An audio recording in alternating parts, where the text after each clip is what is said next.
Hello everyone, সবাই কেমন আছেন? আজকে আমরা যাচ্ছি ভারতীয় হাই কমিশনে মেডিকেল ভিসার জন্য ফাইল জমা করতে।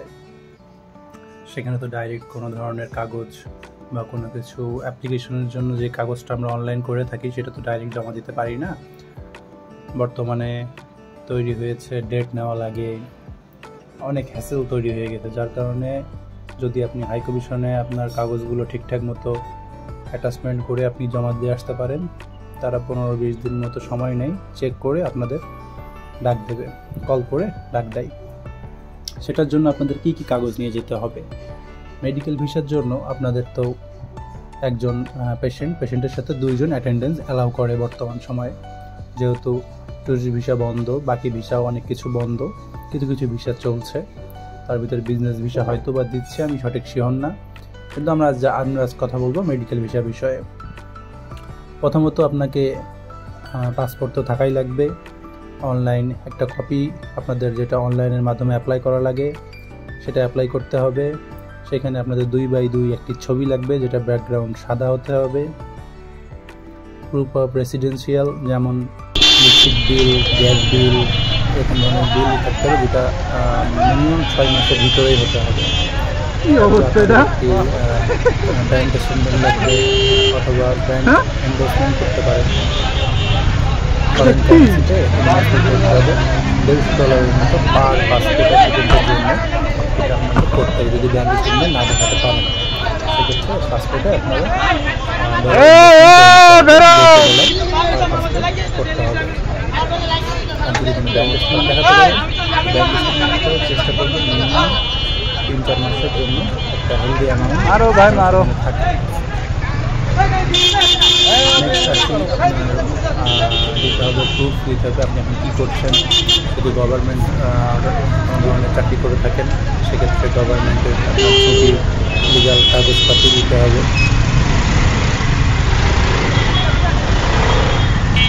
জ্যামে রাস্তায় মাথা খারাপ হয়ে যায়, কথা বলবো কি আপনাদের সাথে।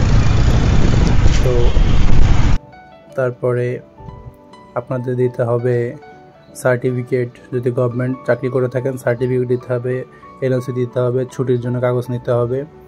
আর যদি আপনারা প্রাইভেট জব করে থাকেন সেখান থেকে আপনি একটা ছুটির কাগজ দেখাবেন। যদি স্টুডেন্ট হয়ে থাকেন স্টুডেন্ট আইডি কার্ড নিতে হবে। যদি ফার্মার হয়ে থাকেন, মানে কৃষি কাজ করে থাকেন, তাহলে আপনার ল্যান্ডের পর্চা নিতে হবে। এগুলো নিয়ে আরেকটা জিনিস আপনাকে নিতে হবে, যেটা এখন বর্তমানে চালু করছে, আয়ুষ লেটার, ভিসা লেটার। প্রথমে আপনাকে অ্যাপ্লিকেশন করতে হবে, একটা মেইল পাঠাতে হবে যে হসপিটালে আপনি যে ডাক্তারের আন্ডারে দেখাতে চাচ্ছেন বা যে হসপিটালে যে ট্রিটমেন্টের জন্য আপনি চাচ্ছেন সেই হসপিটালে একটা ম্যানেজ করতে হবে। যেখানে ধরেন যে ইন্ডিয়ায় আপনি কলকাতার যে কোনো একটা হসপিটালে দেখাতে চাচ্ছেন, তো সেই হসপিটালের মেইল আপনি অ্যাড্রেস একটা ওয়েবসাইটে সার্চ দিলে আপনি পেয়ে যাবেন। ইন্টারন্যাশনাল হেল্প ডেস্ক বলে থাকে অনেক সময়, ম্যাক্সিমাম টাইম। তো সেখান থেকে আপনি নিয়ে অ্যাপ্লাই করবেন তাদের কাছে যে আমি দেখাতে চাচ্ছি, আপনার মেডিকেল যত কাগজপাতি আছে সেগুলো দিয়ে আপনাকে একটা মেল করতে হবে সেই হসপিটালে মেল করার পরে হসপিটাল থেকে আপনাকে বলে দিবে যে আপনি আসতে পারবেন, আপনাকে একটা অ্যাপয়েন্টমেন্ট স্লিপ দিয়ে দেবে। আর হসপিটাল কাছে চাইবেন আপনারা একটা আয়ুষ লেটার। আগে শুধু অ্যাপয়েন্টমেন্ট হলে হয়ে যেত, এখন সেটাতে হয় না, এখন একটা আয়ুষ লেটার লাগে। এটার মাধ্যমে আপনারা অনলাইনে যে অ্যাপ্লাইটা করতে পারবেন। আগে আয়ুষ লেটারের নাম্বার চাইতো অনলাইনে, যখন ফার্স্ট আমরা যেটা অনলাইন ফর্ম পূরণ করি, কিন্তু ওখানে সেই লেটারটা অতটা মানে ছিল, লেটার একটা রেফারেন্স নাম্বার থাকে, সেটা টিকমার্ক করা ছিল না। বর্তমানে সেটা টিকমার্ক করা থাকে, যার কারণে সেটা আপনাকে পূরণ করতেই হবে। প্রথমে আপনি ওই আয়ুষ লেটার আর অফার লেটার নেওয়ার পরে আপনি অনলাইনে অ্যাপ্লিকেশন করতে পারবেন। তাহলে মোট কথা দাঁড়ালো, আপনারা প্রথমে নিচ্ছেন পাসপোর্টের সাথে আপনারা দিচ্ছেন ওই offer letter, Ayush letter, online copy, 2x2 একটি ছবি, অ্যাটেন্ডেন্স থাকলে অ্যাটেন্ডেন্সেরও সেম, ইলেকট্রিক বিল, তারপরে ব্যাংক স্টেটমেন্ট অথবা পাসপোর্টে এন্ডোর্সমেন্ট $150 পার পাসপোর্ট, তারপরে আপনার প্রুফ, এনআইডি, জব করেন সে জব আইডি, এগুলো দিয়ে। আর লাস্ট যদি কোনো ভ্যালিড ভিসা থেকে থাকে সেই ভিসার একটা কপি দিতে হবে, আর পাসপোর্টের প্রথম পেজের কপি দিতে হবে। এই মোটামুটি এগুলো নিয়ে আপনার একটা ফাইলের ভিতরে করে আপনি জমা দিতে পারেন ভারতীয় অ্যাম্বাসিতে, যেটা আমেরিকান অ্যাম্বাসির পিছনে অবস্থিত, গুলশান 1 থেকে কিছুটা সামনে, যেটা লিঙ্ক রোড দিয়ে বেরিয়ে গেল, এই রোডটাতে গিয়ে আপনারা ভারতীয় হাই কমিশনে জমা দিতে পারেন।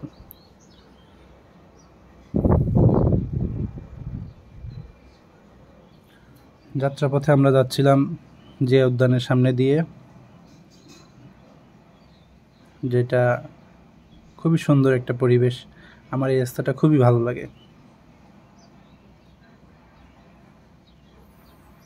তো আপনারা এখন একটু দেখতে থাকুন, তারপরে আমরা আবার কথা বলছি।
বিজয় সরণির সিগন্যালে সারাটাক্ষণ জ্যাম। আমি কেন বুঝি না যে এটার একটা আন্ডারপাস ওভারপাস করলে কি সমস্যা হয়। এই রাস্তাটার একটা তো তৈরি করাই যায় একটা ফ্লাইওভার ছোটোখাটো করে, যেটা এটাকে ক্রস সেকশন করবে। যে কোনো এক সাইডে একটা ফ্লাইওভার করতে পারলেই এই যানজটটা অনেকটা কমে যায়। কারণ সিগন্যালে হাজার হাজার গাড়ি দাঁড়িয়ে থাকে, কতক্ষণে এই গাড়িগুলোর আপনারা পাস করতে পারবেন? প্রতিটা সময় প্রতিটা মুহূর্তে এরকম অবস্থা বিজয় সরণির।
অপেক্ষা করতে হয়, রাস্তা থেকে বাইরে এসে করার কিছু থাকে না। কারণ এই যে বাসগুলো দাঁড়িয়ে আছে, বাসগুলো যদি একটু ডান সাইড দিয়ে চেপে যায়, ইজিলি বাইকগুলো ঢুকতে পারে এখানে। তারাও যাইতে পারবে না, যাইতেও দেবে না। দুই কাকায় তাকায় তাকায় কি যেন দেহে আমারে। দেখুক, ব্যাপার না, আমরা আমাদের জার্নিতে ফোকাস করি। আমরা এখন যাচ্ছি ভারতীয় হাই কমিশনে কাগজ জমা দিতে মেডিকেল ভিসার জন্য।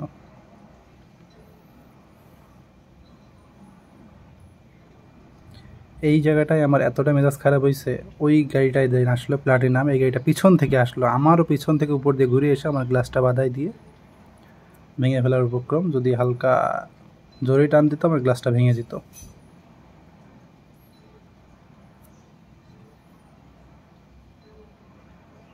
আর রানিং অবস্থায় এভাবে লোক তোলা কতটা বিপজ্জনক, গাড়িগুলো যা করে বাসগুলো তা বলার বাইরে।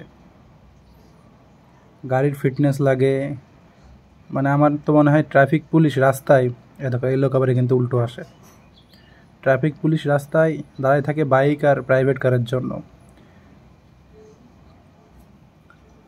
বাসের কোনো মামলা নাই, বাসের কোনো রুল নাই, বাসের কোনো কিচ্ছু নাই। বাস যেখানে সেখানে রাস্তার মাঝখানে দাঁড়ায় পড়তেছে, লোক নিচ্ছে যাচ্ছে, মানে খুবই একটা অসহ্যকর পরিস্থিতি তৈরি হয় রাস্তার মাঝে। আর বর্তমানে অটোরিকশা, বলার কিছু নাই।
আমরা এখন প্রায় আমেরিকান এম্বাসির কাছে।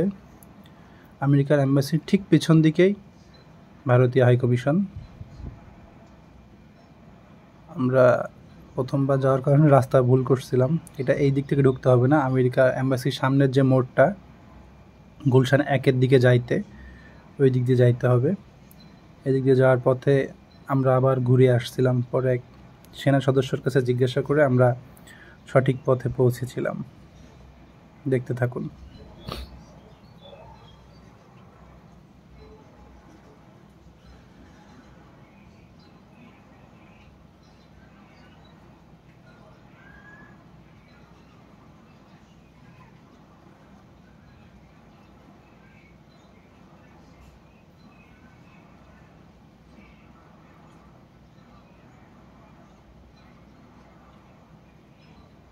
এটা আমেরিকান এম্বাসির পিছন সাইডের রোড, যেটা বর্তমানে বন্ধ থাকে, এদিক দিয়ে যাতায়াত করতে দেয় না। তো আমি এদিক থেকে এসে আবার ঘুরে আমাকে আবার গুলশান 1-এর যে রোডটা, এই রোডটাতে যাওয়া লাগছে।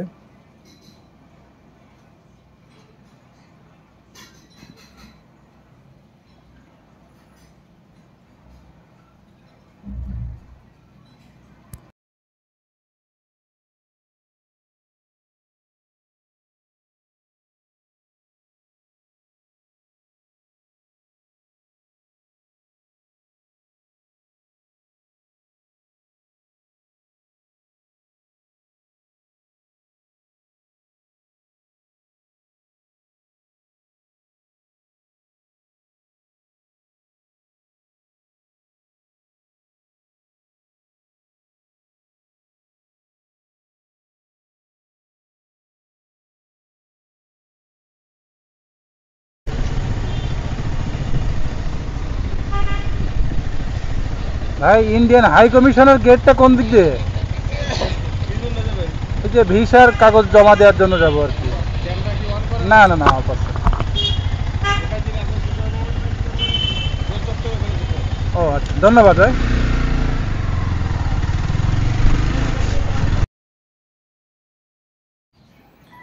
ওনাদের কাছে জিজ্ঞাসা করে আমি আবার রওনা দিলাম ভারতীয় হাই কমিশনের উদ্দেশ্যে। এবং ওই পাশে গিয়েও দেখি সেম অবস্থা, সেনাবাহিনী ব্যারিকেড দিয়ে বসে আছে, ভিতরে ঢুকতে দিতেছে না।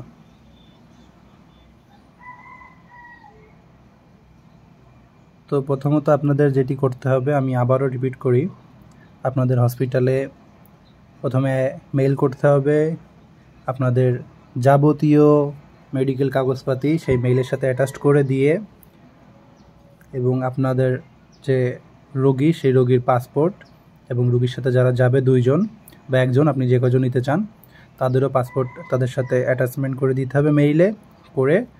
মেইল করতে হবে হসপিটালে মেইল করার পরে হসপিটাল থেকে ফিরতে মেইলে যখন জানাবে যে হ্যাঁ আপনাকে অ্যাপয়েন্টমেন্ট দেওয়া হলো এই ডাক্তারের কাছে এই হসপিটালে এই দিন, একটা অ্যাপয়েন্টমেন্ট পাঠাবে তাকে।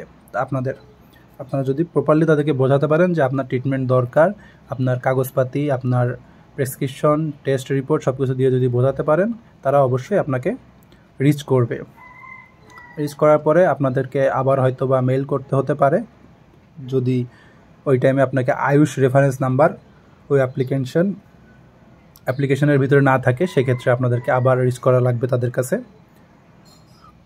যদি আয়ুষ রেফারেন্স লেটার নাম্বার যদি থাকে অ্যাপ্লিকেশনের ভিতরে, অ্যাপয়েন্টমেন্টের ভিতরে, তাহলে আপনারা অনলাইন যে অ্যাপ্লিকেশন করা লাগে এম্বাসিতে, মানে ভিসা সাবমিশনের জন্য, সেই সাবমিশন অনলাইন অ্যাপ্লিকেশন করবেন। করার পর 2x2 ছবি নিয়ে সেই অ্যাপ্লিকেশনের উপরে লাগিয়ে আপনারা ইলেকট্রিক্যাল বিল বা গ্যাস বিল, ব্যাঙ্ক স্টেটমেন্ট, আপনারা এখন কি করছেন সেটার একটা প্রুফ নিয়ে আর লাস্ট ভিসার একটা কপি নিয়ে জমা দিয়ে আসবেন। এই যে এই রোডটা দিয়ে, এখানে এর থেকে আগে আর আপনাকে মানে ভেহিকেল নিয়ে যাইতে দেবেন না। আমার বাইকটা এখানে রেখে আমাকে যাইতে হয়েছিল। এখানে সেনাবাহিনী জিজ্ঞাসা করে কী করতে যাচ্ছেন, কী কাজে যাচ্ছে। এখান থেকে সামনে এগিয়ে গিয়েই বাম হাতে ঘুরলেই বাংলাদেশ মানে নেপালের এম্বাসি, তারপরেই হচ্ছে ভারতীয় এম্বাসি। তো ওই মোড়টা ঘুরেই এখানেই পাশেই দেখবেন যে একটা চেয়ারের উপরে রাখা আছে অনেকগুলো ফাইল, একটা ওখানে গার্ড আছে, ওখানে ফাইল জমা নিচ্ছে, ওখানে ফাইল জমা দিয়ে আপনারা চলে আসবেন। কয়েক মিনিটের কাজ আর কি। ওইটাই। আর ওটা চেক করতে আপনাদের ওয়েট করতে হবে মিনিমাম 10 থেকে 15 থেকে 20 দিন, এমন টাইম দিতে হবে তাদেরকে, কারণ প্রচুর ফাইল জমা পড়ছে প্রতিদিন, প্রায় বলার মতো না, 4-5 ফিট। আমি তো যে দেখছি যে 4-5 ফিট ফাইলই জমা পড়ছে, 4-5 ফিটের মতো পর রাখলে যে 4-5 ফিট হয় এরকম উচ্চতার ফাইল জমা হচ্ছে প্রতিদিন ওখানে। কারণ ওই যে ডেট পাওয়া যাচ্ছে না বর্তমানে। ইন্ডিয়ান হাই কমিশনকে যদি আমার ভিডিও দেখে থাকেন বা কেউ যদি দেখে থাকেন, তো আমি বলবো যে এটা দ্রুত সলিউশন করুন। কারণ একটা মেডিকেল পেশেন্ট বা খুবই ক্রিটিক্যাল পেশেন্ট যেটাই হোক না কেন, মেডিকেল যারা যাচ্ছে তারা অবশ্যই মানে দেশে পাচ্ছে না বলেই বাইরে যেতে চাচ্ছে। তো তাদের জন্য একটু ইজি করে দেওয়া হয় অনলাইনে ডেটটা নেওয়া। একটা কম্পিউটারের দোকানে গেলে তারা 5 থেকে 8,000 থেকে 10,000 টাকা চার্জ করছে, তারা ডেট নিয়ে দিচ্ছে। কিন্তু তারা যদি নিয়ে দিতে পারে, তাহলে আমরা স্বাভাবিকরা যারা আমরা পড়াশোনা করা লোক, আমি একজন গ্র্যাজুয়েটেড ইঞ্জিনিয়ার, তো আমি অনলাইনে অ্যাপ্লাই করতে যে দেখতেছি আমি পারতেছি না। তো এই জিনিসটা খারাপ লাগে। যখন আমি নিজে শিক্ষিত হওয়ার পরেও আমি অনলাইনে অ্যাপ্লাই করতে যে জিনিসগুলো পারছি না, তখন জিনিসগুলো খুব খারাপ লাগে। সেই দালালের স্বরপূর্ণ হওয়া লাগতেছে আমাকে। দালালের কাছে যে দালালের মাধ্যমে আমাকে টাকা দিয়ে যদি করা লাগে, সেটা খুবই খারাপ একটা জিনিস। আমি কয়েকবার করে গেছি, তারা আমার কাছে বলছে 8,000, 10,000, 12,000, এক একজন এক এক ধরনের কথা বলে। তো লাস্ট পর্যন্ত আমি নিজের এই অ্যাম্বাসিতে জমা দিয়ে এইভাবে আমি নিজে থেকেই করছি। তো আমি ভিসা পাইছি 15 দিন থেকে 18 দিনের মাথায় আমাকে ফোন করছিল। তো ফোন করার পরে তারপরে আমি গিয়ে ওখানে ওই কাগজগুলো, যেগুলো কাগজ বললাম, এই কাগজগুলো সবগুলো নিয়ে এবং মেডিকেল কাগজ, অরিজিনাল মেডিকেল সব কাগজগুলো নিয়ে যমুনায়, যেটা আইভ্যাক সেন্টার যমুনার আন্ডারগ্রাউন্ডে, ওখানে গিয়ে জমা দিয়ে এসেছিলাম। জমা দিয়ে আসার পরে আমাকে 4 দিনের মাথায় ভিসা দেওয়া হয়েছিল, 6 মাসের ভিসা। এই হচ্ছে সর্বোপরি সব ধরনের কথা। আর যাদের যেটুকু ইনফরমেশন দরকার, কোনো ধরনের হেল্প চাইলে আমাকে কমেন্ট করতে পারেন, আমি তাদেরকে জানাবো যতটুকু সম্ভব হয়, চেষ্টা করব। ধন্যবাদ ভিডিওটি দেখার জন্য। আবার দেখা হবে কোনো একটা মুহূর্তে, কোনো একটা সময়, কোনো একটা টপিক নিয়ে। সেই বন্ধু সবাই সুস্থ থাকবেন, স্বাভাবিক থাকবেন, ভালো থাকবেন। Thank you.